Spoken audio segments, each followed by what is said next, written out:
एक साधा प्रश्न विचारतो, देवणी तालुका कुणी तयार केला हो? जरा जोरात सांगा, ताईला ऐकू द्या. देवणी तालुका कोण केला? देवणी तालुका कोण केला?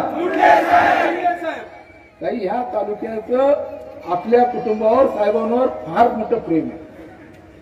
महाराष्ट्रामध्ये नाही, देशामध्ये फक्त 3 ठिकाणी सत्ता होती. कुठं कुठं राहुल? देवणी, डोंबिवली आणि दिल्ली. फक्त 3 ठिकाणी भारतीय जनता पार्टीची सत्ता होती. आणि मुंडे साहेबांचं हे प्रेम ह्या तालुक्यावर होतं.